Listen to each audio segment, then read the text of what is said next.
ஆண்டவராகிய இயேசு கிறிஸ்துவின் விலையேறப்பட்ட நாமத்திலே உங்கள் யாவருக்கும் அன்பின் ஸ்தோத்திரங்களை சொல்லி இந்த நாளின் தியானத்திற்கு உங்களை தயவோடு அழைக்கிறோம். இன்றைய தியான பகுதி 84ஆம் சங்கீதம் 84. தியான வசனம் ஏசாயா 41:10. ஏசாயா 41:10. நான் உன்னை பலப்படுத்தி உனக்கு சகாயம் பண்ணுவேன்.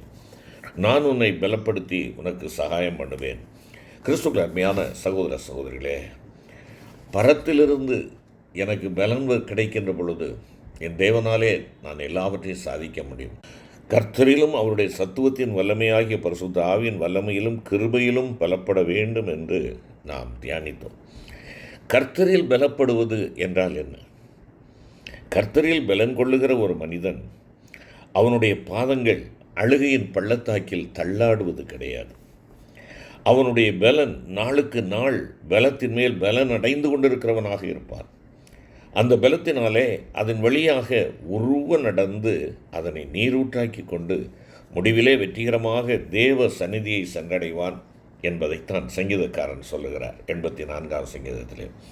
அருமையான சகோதர சகோதரி, கர்த்தர் தம்முடைய ஜனங்களின் நாட்களுக்கு தக்கதாக அவர்களுக்கு பலன் கொடுக்க எப்பொழுதும் உண்மையுள்ளவராகவே இருக்கிறார். நான் உன்னை பலப்படுத்தி உனக்கு சகாயம் பண்ணுவேன் என்று வாக்கு கொடுத்தவர் அல்லவா? அவர் பொய்யுரையாத தேவன் அல்லவா? பரிசுத்த தேவ வசனத்திலே நாம் தேவனுக்கு அளிக்கப்பட்டுள்ள பல்வேறு பெயர்கள் உண்டு. அவற்றில் ஒன்று இஸ்ரவேலின் ஜெயபலமானவர் என்பதாகும். 1 சாமுவேல் 15:29 பார்க்கிறோம். இஸ்ரவேலின் ஜெயபலமானவர். இது ஆங்கிலத்திலே மொழியாக்கம் செய்யப்படுகின்ற பொழுது இஸ்ரவேலின் பலனானவர் என மொழிபெயர்க்கப்பட்டுள்ளது. The strength of Israel. அருமையான கர்த்தருடைய பிள்ளையே, யுத்த வீரனாக சிறந்ததொரு யுத்த வீரனாக இருந்த தாவீது, என் பலனாகிய கர்த்தாவே, என் ரட்சிப்பின் தேவனே என்று சொல்லி கர்த்தரை அழைக்கின்றான். தன்னுடைய பெருமையை முன்னிறுத்தவில்லை, தன்னுடைய யுத்த சாமர்த்தியத்தை முன்னிறுத்தவில்லை. அவன் கர்த்தரையே தன் யுத்த பலனாக கொண்டிருந்ததே தான் எதிர்கொண்ட யுத்தங்கள் அனைத்திலும் அவன் வெற்றி சிறப்பதற்கான காரணமாய் அமைந்தது. அவன் பராக்கிரமசாலி, யுத்த வீரன், கர்த்தர் அவனோடே கூட இருக்கிறார் என்று அவனை குறித்து 1 சாமுவேல் 16:18 நாம் வாசிக்கிறோம். கர்த்தரின் ஜீவனின் பலனானவர், யாருக்கு அஞ்சுவேன் என்றும், அவர் என்னை பலத்தால் இடைகட்டி வெண்கலவில்லும் என் புயங்களால் வளையும்படி என் கைகளை யுத்தத்திற்கு பழக்குவிக்கிறார் என்று அவன் கூறுகிறான். அவ்விதமாகவே நீங்களும் நானும் கர்த்தரையே நம்முடைய ஜெயபலமானவராக கொண்டு அவரை சார்ந்திருப்பதின் மூலமாக நம்முடைய ஆவிக்குரிய யுத்தங்களில் நாம் வெற்றியடைய முடியும். மேலும் கானானை சுதந்திரித்துக் கொள்ளும்படி இஸ்ரவேலர் செய்த யுத்தங்களில் அந்த யுத்தங்களின் முன்னணியில் நின்ற யோசுவாவும் காலேபும் அவர்கள் எதிர்கொள்ள வேண்டியதாயிருந்த ராட்சதர்களை குறித்து நாம் அவர்களை எளிதாய் ஜெயித்து கொள்ளலாம். கர்த்தர் நம்மோடே இருக்கிறார், அவர்களுக்கு பயப்பட வேண்டிய அவசியமில்லை என்பதாக என்னாகமம் 13ஆம் அதிகாரம் மற்றும் 14ஆம் அதிகாரத்திலே நாம் வாசிக்கிறோம். அந்த வண்ணமாகவே அவர்கள் அனைத்து யுத்தங்களிலும் வெற்றி சிறந்து கானானை சுதந்திரித்து கொண்டார்கள். பின்னர் காலேப் தேவ ஜனங்களை வழிநடத்தி வந்த யோசுவாவை நோக்கி அவன் சொல்லுகிறான், யுத்தத்திற்கு போக்கும் வரத்துமாய் இருக்கிறதற்கு அப்போது எனக்கு இருந்த பலன் இப்போதும் எனக்கு இருக்கிறது. ஆகையால் கர்த்தர் அந்நாளிலே சொன்ன இந்த மலை நாட்டை எனக்கு தாரும். கர்த்தர் என்னோடு இருப்பாரானால் கர்த்தர் சொன்னபடி அவர்களை துரத்தி விடுவேன் என்பதாக யோசுவா 14ஆம் அதிகாரம் 11 மற்றும் 12வது வசனத்திலே அவன் கூறுகிறதை வாசிக்கிறோம். தேவ பிள்ளைகளே, கர்த்தர் அவனோடு இருந்ததே அவன் குறிப்பிடுகிற யுத்தபலன் என்பதை அவனுடைய இந்த 2 சத்தியங்களும் வெளிப்படுத்துகின்றதை நாம் பார்க்க முடியும். அவனிலிருந்த விசுவாசத்தின் ஆவியை இந்த 2 சந்தர்ப்பங்களிலும் அவனை ஜெயங்கொள்ளச் செய்தது.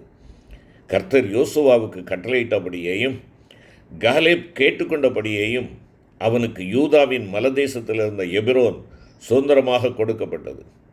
கர்த்தர் தன்னோடு இருந்தபடியினால் அவன் அங்கிருந்த ராட்சத புத்திரரை துரத்திவிட்டு அதை தனக்கு சொந்த இடமாக்கி கொண்டான் என்பதை யோசுவா 15ஆம் அதிகாரத்தில் வாசிக்கிறோம். நீ கேட்டுக்கொண்டிருக்கிற என் அருமையான கர்த்தருடைய பிள்ளைகளே, 40 வருட நீண்ட பயணத்தில் எத்தனையோ யுத்தங்களை எதிர்கொண்டிருந்த காலேப் தன்னுடைய யாத்திரையின் முடிவில் களைத்து போகவில்லை, மனம் தளர்ந்து விடாய்த்து போய்விடவில்லை. இனிமேல் என்னால் ஒன்றும் செய்ய இயலாது, இதற்கு மேல் என்னால் முடியாது என்று கூறி சோர்ந்து போய் ஒரு மூலையிலே ஒடுங்கி போய் இருக்கவில்லை. எந்த மலை நாட்டை எனக்கு தாரும் என்று கேட்கிறான். எந்த மலை நாட்டை எனக்கு தாரும். அவன் ஆரம்பத்தில் தனக்கு இருந்த அதே வைராக்கியத்துடனும் தைரியத்துடனும் இப்போது மற்றொரு யுத்தத்தை மனமுவந்து வரவேற்கிறான். இதுவே ஒரு உண்மையான கிறிஸ்தவனின் மனப்பான்மையாகும். இது ஒரு போர்க்குதிரையின் தன்மையாகும். அந்த போர்க்குதிரை என்ன செய்கிறது என்பதை யோபு 39ஆம் அதிகாரத்தில் 21 முதல் 24 வசனம் முடிய வசனங்களிலே அங்கே நாம் வாசிக்கின்ற பொழுது, அது தரையிலே தாளடித்து தன் பலத்தில் கழித்து ஆயுதங்களை தரித்தவருக்கு எதிராக புறப்படும். அது கலங்காமலும் பட்டயத்துக்கு பின்வாங்காமலும் இருந்து பயப்படுதலை அலட்சியம் பண்ணும். அம்பரா துணியும் மின்னுகிற ஈட்டியும் கேடகமும் அதன் மேல் கலகலக்கும் போது எக்காலத்தின் துணிக்கு அஞ்சாமல் அது பாயும் என்பதாக அங்கே நாம் பார்க்கிறோம். அந்த குதிரைக்கு வீரியத்தை கொடுத்த தேவன்தாமே அதனை குறித்து இவ்விதமாக கூறுகிறார். அந்த போர்க்குதிரைக்கு வீரியத்தை கொடுத்தவர் நம்முடைய யுத்தங்களிலும் நமக்கு ஜெயமளிக்கும்படி நம்மோடு கூடவே இருக்கிறார் அல்லவா? இதோ உலகத்தின் முடிவு பரியந்தும் சகல நாட்களில் நான் உங்களுடனே கூட இருக்கிறேன் என்று அவர் வாக்கு கொடுத்திருக்கிறாரே.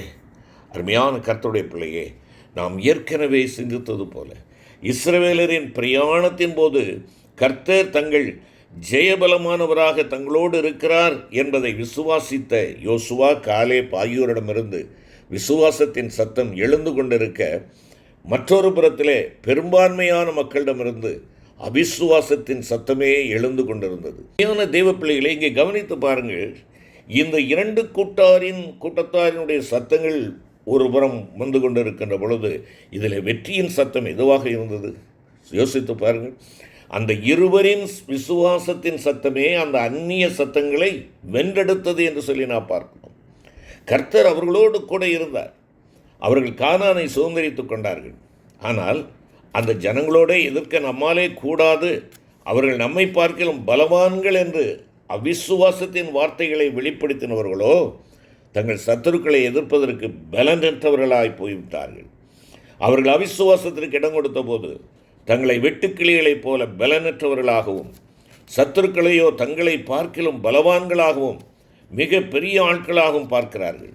அதனால் அவர்கள் தங்கள் சத்துருக்களுக்கு எதிர்த்து நிற்பதற்கு பதிலாக கர்த்தருக்கும் தங்களை நடத்துகிறவர்களுக்கும் கர்த்தரை விசுவாசித்து முன்னேறுகிறவர்களுக்கு விரோதமாக எதிர்த்து நின்று கலகக்காரரானார்கள் என்பதாக எண்ணாகமம் 13ஆம் அதிகாரம் 14ஆம் அதிகாரத்திலே நாம் வாசிக்கிறோம். கர்த்தர் தங்களுக்கு வாக்கு பண்ணின தேசத்தை சுதந்திரித்து கொள்ள வேண்டும் என்ற வாஞ்சையோடு நீண்ட தூரம் பிரயாணம் பண்ணி அவருடைய வல்லமையான செயல்கள் பலவற்றை கண்டும் அனுபவித்து வந்து இப்போது அந்த வாக்குத்தத்த தேசத்தின் எல்லையை வந்து எட்டிய பொழுது அவர்கள் அதை சுதந்திரித்து கொள்ளும்படி நாங்கள் போக மாட்டோம் என்று அவருடைய கட்டளைக்கு விரோதமாக எதிர்த்து நிற்கும் அளவிற்கு அவர்களிலிருந்த அவிசுவாசம் அவரை விட்டு பின்வாங்கச் செய்தது. அருமையான தேவனுடைய பிள்ளையே, நீ நானும் எந்த நிலையில் இருக்கிறோம் என்பதை யோசித்துப்பார். அவர்கள் கர்த்தர் நம்மை வெறுத்து நம்மை அழிக்கும் பொருட்டாக நம்மை எமோரியரின் கையில் ஒப்புக் கொடுக்கும்படி நம்மை எகிப்து தேசத்திலிருந்து புறப்பட பண்ணினார் என்று தங்கள் கூடாரங்களிலே முறுமுறுக்கிறார்கள்.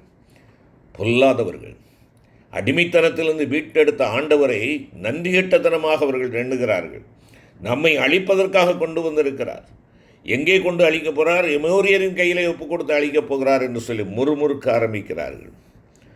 அருமையானவர்களே, கடந்த காலங்களில் அவர்களுக்கு அவர் அளித்திருந்த மேன்மையான ஜெயங்களை எல்லாம் அவர்களுக்கு எடுத்து கூறி மோசே அவர்களை திடப்படுத்த முயன்ற போதிலும் அவர்களோ தங்களுடைய அவிசுவாசத்தில் விடாப்பிடியாய் நின்றார்கள். அப்பொழுது கர்த்தர் அவர்கள் மேல் கடும் கோபம் கொண்டு, உங்கள் பிதாக்களுக்கு கொடுப்பேன் என்று நான் ஆணையிட்ட அந்த நல்ல தேசத்தை இந்த பொல்லாத சந்ததியாராகிய மனிதரில் ஒருவரும் காண்பதில்லை என்று கூறிவிட்டார். அவர்கள் அனைவரும் வனாந்தரத்திலேயே மாண்டு போனார்கள். பிரியமான கர்த்தருடைய பிள்ளைகளே, இவ்விதமாக அவர்களது அவிசுவாசம் ஒரு பெரும் நியாய தீர்ப்பில் முடிவிட்டது. ஆகவே நீங்களும் நானும் யாதொரு ஆவிக்குரிய யுத்தத்திற்குள்ளும் இறங்குவதற்கு முன்பாக முதலாவதாக நம்முடைய மனதிலே போராடுகிற அவிசுவாசத்தின் ஆவிக்கு விரோதமாக எதிர்த்து நின்று அதை ஜெயித்து அதற்கு பின்பாக பிசாசின் சேனைகளை எதிர்த்து யுத்தம் பண்ண புறப்பட நாம் நம்மை அர்ப்பணிக்க வேண்டும். அப்பொழுது இஸ்ரவேலின் ஜெயபலமானவரே நம்முடைய பலனாயிருப்பார். விசுவாசித்தேன், ஆகையால் பேசினேன். நாங்கள் விசுவாசத்தின் ஆவியை உடையவர்களாயிருந்து விசுவாசிக்கிறபடியால் பேசுகிறோம் என்று அப்போஸ்தலனாகிய பவுல் 2 கொரிந்தியர் 4:13 முழங்குகிறதை நாம் பார்க்கிறோம். யோவான் அப்போஸ்தலன் தன்னுடைய 1 நிருபம் 5 அதிகாரம் 4வது வசனத்திலே நம்முடைய விசுவாசமே உலகத்தை ஜெயிக்கிற ஜெயம் என்பதாக சொல்லுகிறார். அருமையான தேவ பிள்ளையே, நீ இந்த பெலிஸ்தியனுடைய எதிர்த்து யுத்தம் பண்ண உன்னால் ஆகாது. நீ இளைஞன், அவனோ தன் சிறுவயது முதல் யுத்த வீரன். அந்த ஜனங்களோட எதிர்க்க உன்னால் கூடாது.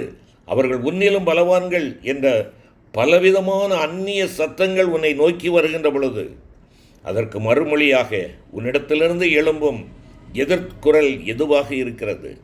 கடந்த கால யுத்தங்களில் எனக்கு ஜெயமளித்த கர்த்தர் இந்த யுத்தத்திலும் எனக்கு ஜெயமளிப்பார் என்று சொல்லி நீ விசுவாச அறிக்கை செய்கிறவனாக இருக்கிறாயா? உம்மாலே நான் ஒரு சேனைக்குள் பாய்ந்து போவேன், என் தேவனாலே ஒரு மதலை தாண்டுவேன், என் தேவனாலே பராக்கிரமம் செய்வோம், அவரே எங்கள் சத்துருக்களை மிதித்து போடுவார், என்னில் அன்பு கூறுகிறவராலே நான் முற்றும் ஜெயங்கொள்கிறவனாயிருக்கிறேன். நம்முடைய கர்த்தராகிய இயேசு கிறிஸ்துவினாலே நமக்கு ஜெயம் கொடுக்கிற தேவனுக்கு ஸ்தோத்திரம். கிறிஸ்துவுக்குள் எப்பொழுதும் எங்களை வெற்றி சிறக்க பண்ணி எல்லா இடங்களிலேயும் எங்களை கொண்டு அவரை அறிகிற அறிவின் வாசனையை வெளிப்படுத்துகிற தேவனுக்கு ஸ்தோத்திரம்.